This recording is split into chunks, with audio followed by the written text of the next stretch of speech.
in session. So I want just a show of hands, and if you want, you can all close your eyes so that it's confidential. How many of you, when you're with families, and it doesn't matter whether they're Healthy Steps age kids or older kids, but actually get on the floor and either play with kids or coach parents to play with kids? Specifically on the floor? Down to where the kids are, at the kids' level. It doesn't have to be on the floor, at a kid's level. Okay. And I just want to get, how does that feel? You like it? You wish you had more time to do that, right?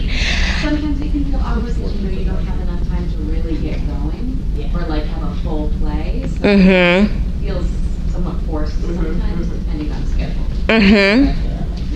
And sometimes it feels awkward because the parent is like, I didn't think I could hear you. Yes, right. So we all went into this work, and maybe part of the reason we went into this work is because we actually like playing with children. But sometimes it does feel awkward for parents to play with kids. So we're going to get into that, and then we'll also talk a little bit about why it might be awkward for some of us to play with kids who are not our own. And how awkward it might feel for us to coach parents to play with their kids. So this is a little bit of what we're going to be covering. And we're going to differentiate it. This is a Healthy Steps specific presentation, but I encourage you to also give examples in playing with older kids. And we're going to talk about playing with babies and also playing with toddlers and preschoolers. All right, so there is a lot of research that talks about why play is important, right? We know that especially for babies and for young children, play is the way that they learn about their world. They learn through trial and error. It teaches them how to develop relationships with others, to get along with peers. It teaches them problem solving. There's a tremendous amount of literature that talks about the benefits of play. And we also know that especially for children with a history of trauma, that there's something about play that helps them to create that narrative, right? To process some of that trauma through play, hopefully with a supportive adult. So some of you already hit on this, and we know, why don't parents play with the kids? It feels really awkward, right? It can be really boring, right? And I think a little bit of self-disclosure, I have 2 kids. Sometimes it's just not that much fun, right? Like for a little bit it's fun, right? But otherwise, there are other things I could be doing. And I think especially for our parents, life can be really stressful, and they have many other things to do. And if they can get their kids to just play by themselves, they're really happy to do that, or at least spend time by themselves. Some parents also really don't know how, right? There's something about play that requires it requires spontaneity, it requires that we really be in the moment, and parents don't always have a good sense of how to do that. Often as adults, we lose track of that, and we forget how to do some of that. I think also many parents, they never played. That's exactly right. Yeah. Their parents never played with them, right? And so much of what we do with parents, we don't even realize it. So much of what we do as parents that we don't even realize is repeat some of the same things that our parents did with us. We repeat elements of our own childhood as we raise our own kids. I think the other part of this also comes from, when we talk about spoiling myth, right? How many of you have spoken about the spoiling myth with parents? Quite a few hands, right? We talk about that with babies, right? We don't want to spend too much, we don't want to pay attention to them too much, we don't want to pick them up too much, because we don't want to spoil them. We want to make sure that they're independent and that they're able to soothe themselves. Now, we know as clinicians, we know as people who have gone to school for a very long time, that babies really can't do that. But in the same way, we also know that kids don't always learn to entertain themselves. They don't always know how to play. And they don't always spend as much time playing unless there's an adult scaffolding the play for them. Mm-hmm. I think also sometimes parents have the wrong idea about play, and so their play with kids is often educational, teaching numbers, colors, things like that, and so it's not play, but they think that they're playing with their kids. Mm-hmm. Right. They're using it as an opportunity, almost like quizzing. Mm-hmm. Right? Anything that I missed as part of this? All right. So you're doing this. So, you're finding yourself in an exam room or in your office with a parent and a child, and you're talking about where do we start? And I think that starting by acknowledging that play can be hard and awkward is a really important place to begin, because you've got two adults in the room, but you might be more comfortable kind of getting on the floor and being with the child. So to start by really acknowledging that with the parent. And for you as the clinician to kind of hold the mindset that the goal of this is the parent-child interaction, and the goal is to really set the stage for the dyad to share moments of mutual joy. So how are you going to position yourself to kind of be in the background and be a support to the parent so that they can be the star, not you? Yeah. Okay. So when you're coming into a room with a baby, right? And this is more of probably an intensive services, comprehensive services family. You're walking into the exam room, and part of what you're doing is observing the dyad. That's part of your job. How do you know that that baby is ready for play? Or at least ready for an interaction with their caregiver. So we know that most of the time they're calm and alert, right? They're looking towards the parent. In an exam room, how common is that the baby's calm and alert, calm, relaxed? Just in the right. So we're let's say this is a 4-month-old, right? So they either have gotten their shots or they're about to get their shots. How calm are they? Based on the exam room next to my office, not very calm. Often not very calm, Yeah. right? But they're probably still looking towards their parent, or at least we're hoping that they're looking towards the caregiver that brought them into the room, right? And maybe they're trying to engage them in some way. Maybe they're not trying to engage them in play, but maybe they're trying to engage them to get their attention, to get a little soothing, to get a little bit of comfort. The other thing that you're looking for are these back and forth interactions, right? These serve and return interactions. Often parents, in the same way that they want to really teach their kids from the very beginning, right? They want to teach them their colors and their shapes and their numbers and their letters from the very beginning. They also want to give their children a lot of toys, right? And hopefully educational toys.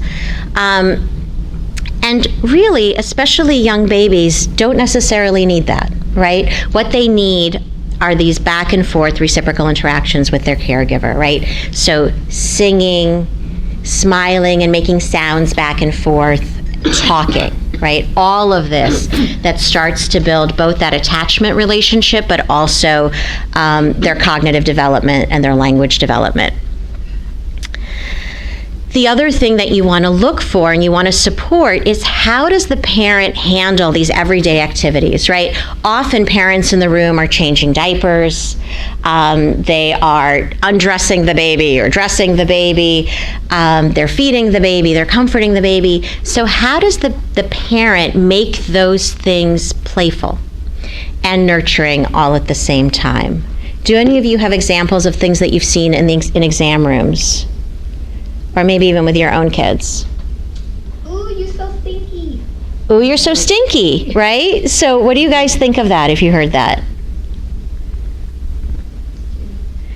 It's cute, right? Like, it's fine, right? Some of it might depend on the tone of voice, but there's still some interaction, and the baby might say something like, yeah, right? And the parent says, yes, you are stinky. Who's a stinky girl, right? And so that kind of thing continues, right? And the parent continues that back and forth.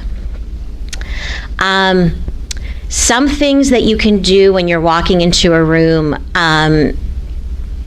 if you want to teach a parent how to play with their child or model how to play with their child, you can bring a small toy, right? And there's some, and it could be like a little rubber block, right? Nothing very fancy, maybe something that squeezes a little bit, something you can clean when Jaco comes. And document that you cleaned. And document that you cleaned it, thank you. Right, anything. Right, anything that might be playful or interesting to look at or interesting to touch. And you can show the parent, oh, what happens if you move it this way? Does the baby track? Look at that. He's developing tracking, right? Or, oh, look, he's reaching out for it. He's bringing it to the center. He's bringing it to his midline. That's a really big deal, right? And you can use that as an introduction, as a teachable moment for talking about infant's development. I'll just add one thing that really highlighting what the parent is doing that is stimulating the child's development is an important kind of pathway to supporting the parent's confidence. So by saying, wow, when you did that, when you showed him that, he brought his hands to the center, you're teaching him how to do this. Or he looked right at you when you, something like that. We often find that when parents have a lot going on and they're overwhelmed and feel that the baby is just taking so much out of them, that the avenue to supporting the child's development and well-being is really through the parent. Mm-hmm. Because we're not really teaching the baby how to play, we're teaching the parent, right? And so much of Healthy Steps is working with the parent to support the child. So I think that's a really good point. And even when you're talking about how does the parent respond to the baby, how, every step of this is an opportunity for you to say, wow, she was really looking like she wasn't happy about that diaper change, but once you started talking to her, it completely shifted. And look at how she's looking at you, and look at that back and forth, and what a great opportunity to teach her that no matter what scary things might be happening in this room now or later, with this new person coming in, with more people coming in, with needles, you're there and you're here to keep her safe, and you're here kind of alongside of her, supporting her.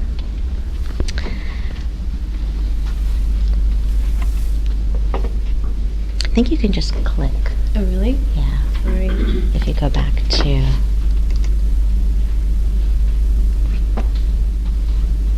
Yeah.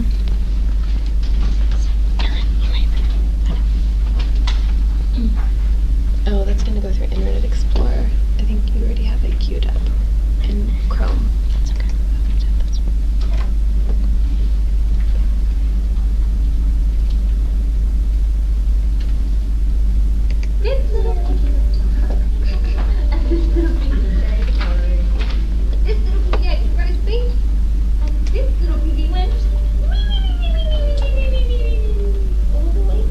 Using what's around you makes learning fun and easy.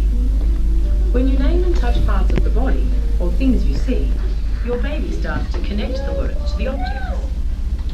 You can help your child learn, as her brain makes the connection between words and objects.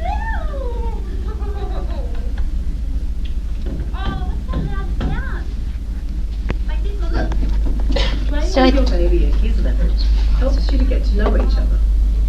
Talking. So a couple of things about this. You can see that the parents are very much connected, right? Especially this parent, she's on the floor at the same level, making eye contact with her baby, right? That is a connection, right? They're doing the exact same thing at the same time. That's definitely some attunement, which Janelle will get into in a few minutes. They're also just using some random box. This isn't a special toy, but it makes a really cool sound. And there are definitely lots of things in people's houses that make those same sounds, right? Any kind of Tupperware container is really, really fun for kids to put things into and out of and to bang together. Yeah, I'll just make a shameless plug for room activities being very useful for that exact thing. If you're not sure what to tell a parent to use, it's there for you, created on the website. There's videos, done. Yeah, I think that's a really good point. How old does Vroom go up to? Vroom goes up to 5. The wonderful thing about Vroom is that there are many, many options. They have a lot of suggestions for play. The not wonderful thing about Vroom is they have so many options that sometimes it's hard to pick. And I think just to follow up, what I have found to be helpful is to give parents 1 or 2 suggestions at every age. It's on the IS outline. Yes, right. So anytime you use those little cheat sheets, it is on there.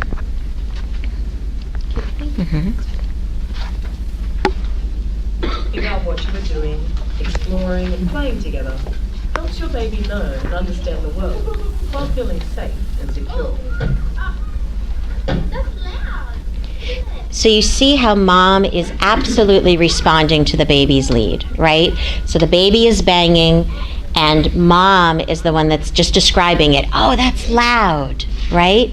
So what is she not doing? She's not telling him what to do. She's not criticizing him. She's not saying shh, right? Which may not sound like a criticism, right? Or she's not saying be careful or take it easy. And it could be that this was something that she's okay with this, right? She's not bringing out, her jewelry box and letting the baby bang on that. She's bringing something out that's okay for the baby to bang on. And I think that that's also really important to communicate to parents, that you want to be able to create a place that the baby can explore, that the baby can do these things in a way that mom and dad and grandma and grandpa feel okay about it.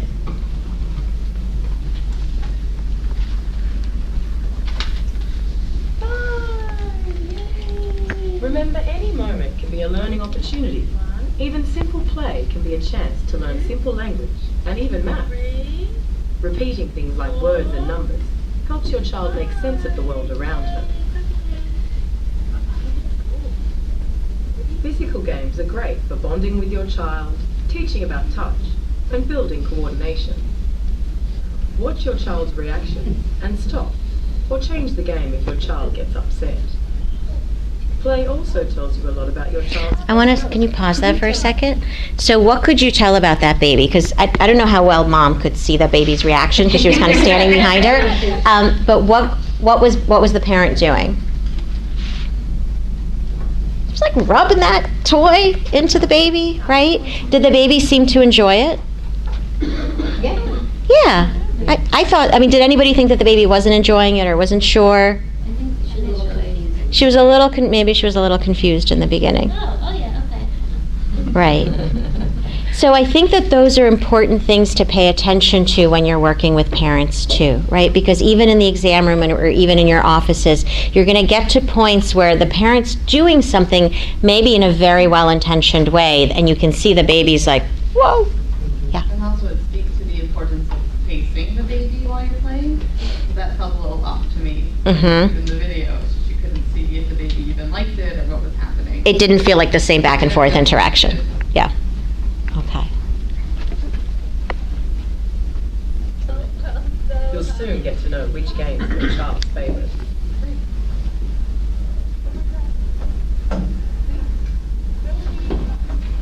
Games like peekaboo are lots of fun for your baby. They give your child a chance to copy what you do and take turns doing the action. Babies enjoy that little bit of suspense and not knowing when you will pop out again. I think we can end here, but I think one very important point about this, there's the suspense that they talk about, but there's also that the sense of mommy's always going to come back, right? It's a little bit suspenseful, but I know that she's just around the corner, and it's all fun. But it's also the beginning of teaching a child that mommy will come back, right? Mommy might be on the other side of the room. Mommy might go to the bathroom, God forbid. But but mommy's coming back. And that's also a really important lesson to start talking with parents about. And so, for example, one way to introduce that is maybe when the baby is facing away from the parent, right? Like, so maybe the parent went to the other side of the exam room to get something, and that you could see that the baby was like, uh-oh, what's going on? Point that out to the parent. Like, wow, she got really concerned when you left, but as soon as you spoke with her, even though she didn't see you, she felt much more comfortable. And that's her learning that no matter what happens, you're coming back, right? You're always there, even if you're not in her direct line of sight.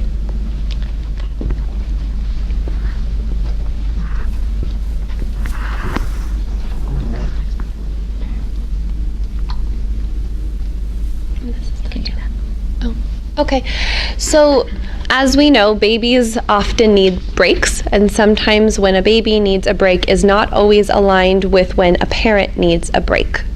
And babies have lots of ways of telling us that they're overstimulated.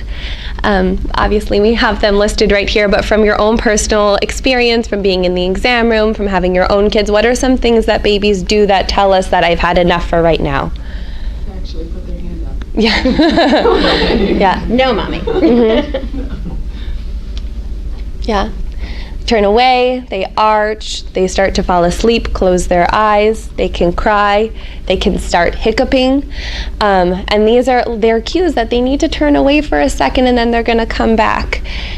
This gets really complicated when parents experience this as rejection. Looking away, putting the hand up.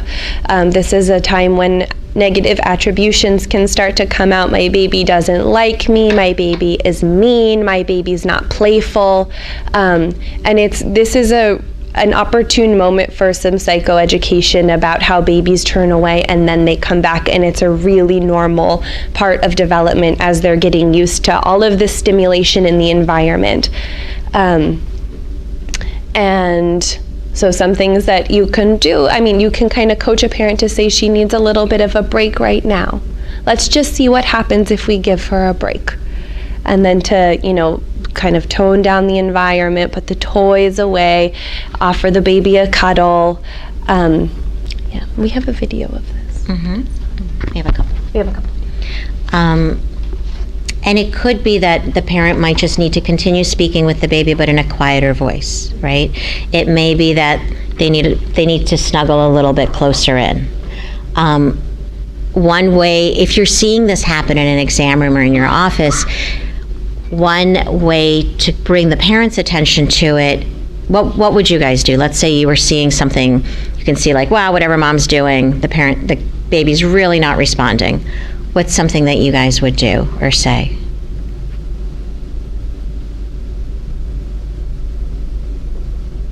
Maybe reflect on what do you think the baby's trying to tell us?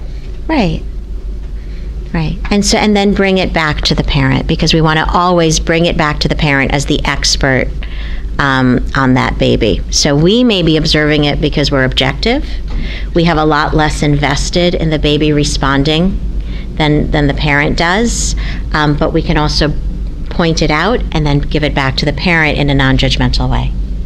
I also find that parents usually respond well when you frame it as a positive thing, that the child is building self-regulation and actually, communicating through their behavior what they need in the moment, and that's a milestone that we look for that they achieved. Mm-hmm. And so parents, I think, sometimes feel good about it and then also pay a little more attention to it.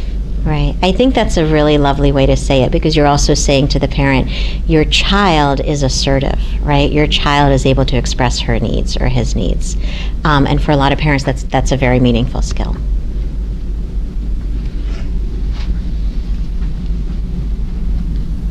There.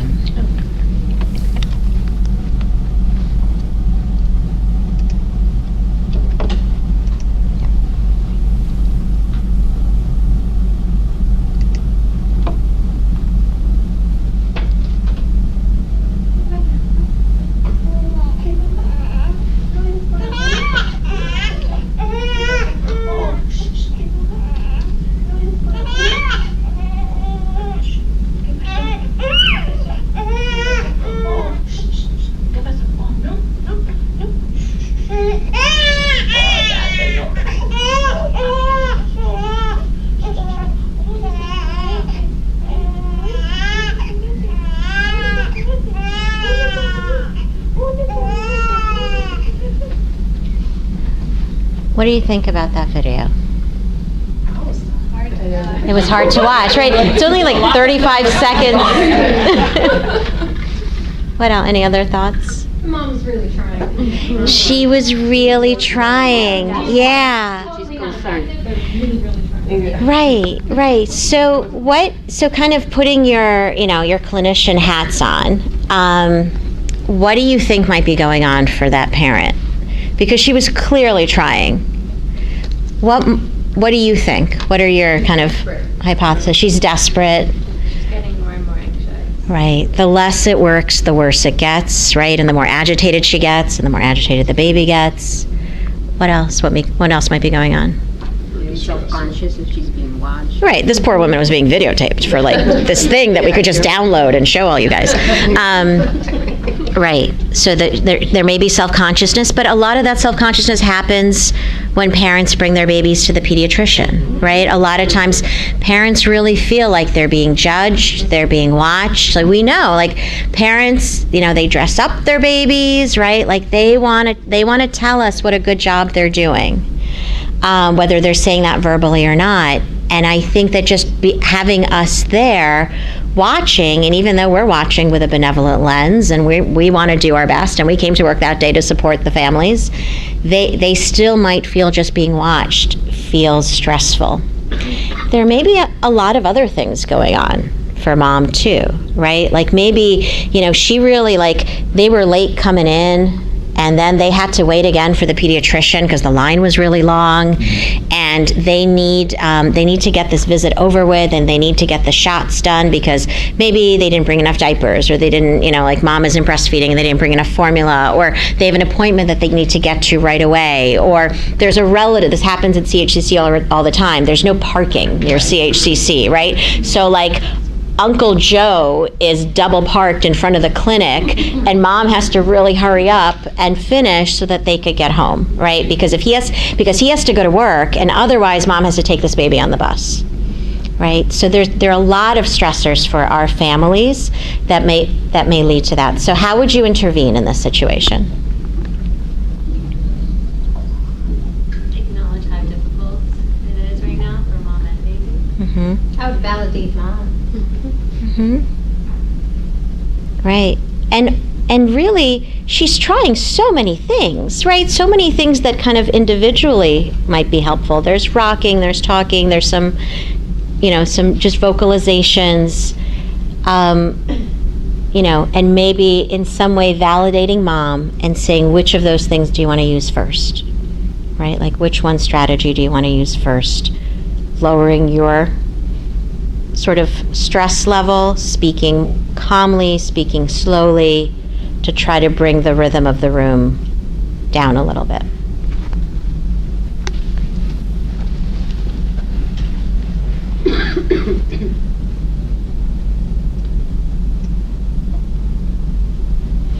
The second video's is also there. Yep. Oh, wait, this No, is that's the same one. They're the same. Let's go back to the.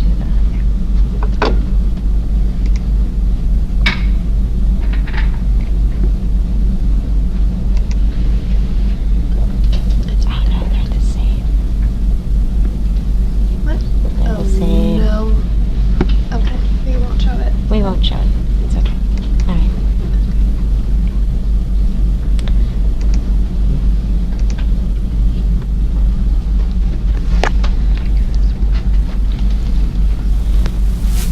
Okay. So when you're thinking about, starting this work of starting to actually do the play, or talking to the parent about how you're gonna start to do this, just like anything else, you want to set the situation up for success. So you want to minimize the distractions, put the phone away, turn it on silent. I'll add here, and this is more in a later slide, but put away things that are going to be obvious disasters. Choose the right space. Don't pick a space where there's a computer, a phone, all of these things that the baby can get into, because then your interaction is going to be a lot of no's and not a lot of focus on the actual play. When we talk about, this is kind of more getting into the child-directed time, but when we talk about encouraging parents to play with their kids at home, and we're talking about why it's so important, especially when you're doing some behavior modification and you're encouraging some planned ignoring, and you're talking about the flip side of that is offering moments together to have positive interactions. It's important to set aside a specific time for it. We're not asking parents to be like this all the time with their children. That's impossible. So we want to ask them to, choose a space, set a timer. How long can you actually do this for? And sometimes it's only 5 minutes. Maybe it's 10, but sometimes it's only 5. To set it up for success, pick ahead of time what you're going to play with, maybe offering the child 2 or 3 choices of what do we want to play with right now. To get on the kids' level, it doesn't necessarily mean getting on the floor if the activity, of course, is at a table. And be ready to be the follower, not the leader, which I think is really hard for parents who are anxious about this activity in general, to be ready to just get ready to do what the kid wants to do. Okay. So I think even if you're talking about, I was just thinking of the space that Janelle was describing, right? Like things that are absolute disasters. Computers, phones, cabinets, medical equipment, right? Like our exam rooms are, for toddlers and preschoolers, complete disasters. And so doing a Healthy Steps visit or doing a warm handoff because the child is really dysregulated to begin with, that can be a challenge, right? So think about how do you, in those situations, that might be a good time to move the family into your office because there's less going on. Or because this is the parent's life, talk with the parent about how do you create a space even within this room that might feel less crazy to the family. I'm going to show your video. Okay, so.